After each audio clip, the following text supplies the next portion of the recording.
Welcome to Hope After Deportation. My name is Jonathan, and I got deported to Mexico over 5.5 years ago.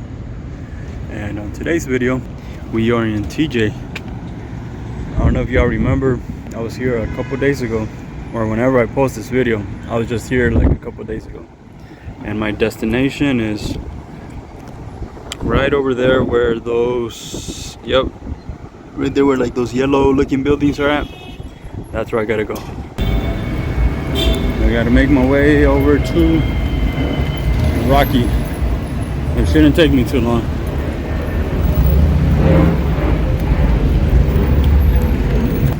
There's more people today. Interesting.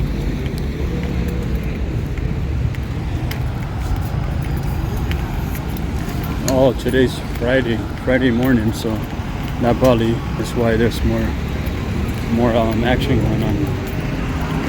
Yeah, when I was here, I think it was on Wednesday.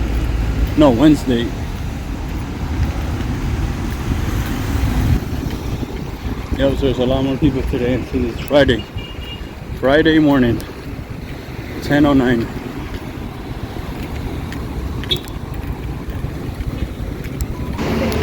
Oh, my bad, it wasn't the yellow one. I was close, but it's a little, oh no, it's right here. I'm at my destination, so let's see what goes on in here. Alrighty, so we're at the back at the parking. These are the prices. So 15 pesos per this is where we pay our ticket. It's 45 pesos. So right now I have to go pay this ticket. I didn't have any cash. All I had was a 500 peso bill on me, and they didn't accept that. It was too big of a bill. So right here I have to pay my ticket. So I'll be right back. And like I was telling you, I went to go talk with Rocky. He's a deported veteran. So people that think, oh, if you would have joined the military, you would have been fine or something like that. It's like, that's not the way it works. The veterans are getting deported as well, obviously, because you probably did something. I won't speak on the situation. Yeah, veterans, they get deported too, which is, to me, I see that that's messed up, because they served their country, or they served a country, and then that country, okay, we used you, now get out of here. So yeah, but that's just the way life is. I'm gonna put on my sunglasses because it's a little bright here. I got so much going on in my head. I was just talking with Rocky it's 1:12 right now, so I got there maybe around about 10, more or less, and it's 1:12 right now. So I was talking with him like about 3 hours. Like I said, I don't think I'm a talker, but if you get me started, I'm gonna be talking for a minute. Creo que voy a ir por la escénica mejor. Sí, mejor voy por la escénica. No sé si sea buena idea. No estoy seguro. Yeah, let's just go through the scenic route. And that's what we will do. So scenic route is this way.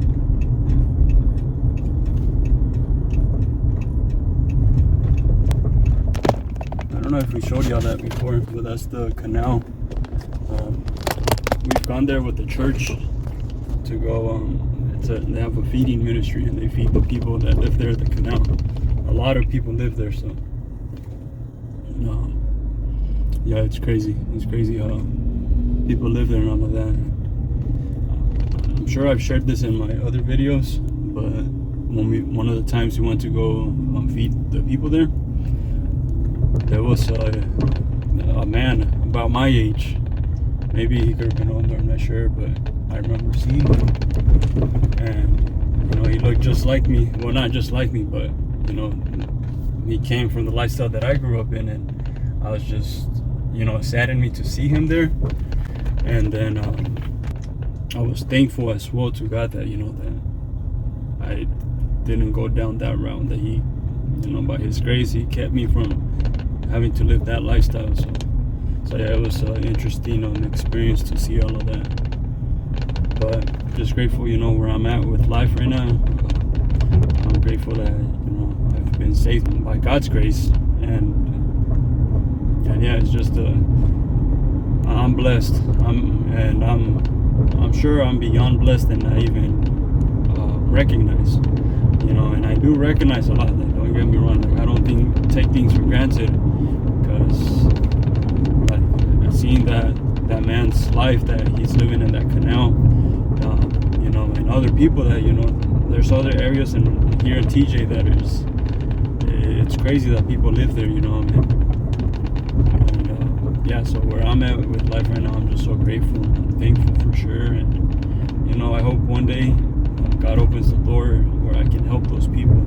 But for now, through these videos, I want to help them. I want to help people through these videos and give them hope, that life ain't over.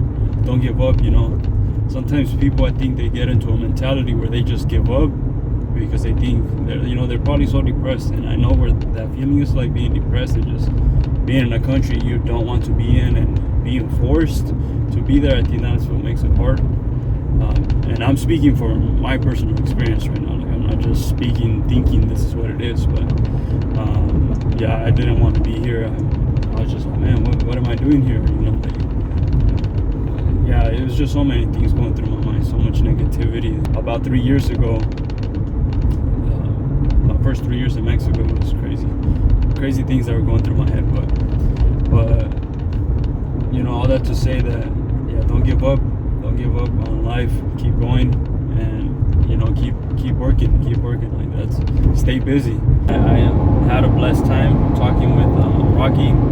He was sharing with me his story, and he's an older man, by the way. Like, I don't know how old. I don't want to say a number, and I don't think he'd get mad. But what I'm trying to say is, it was a blessed time.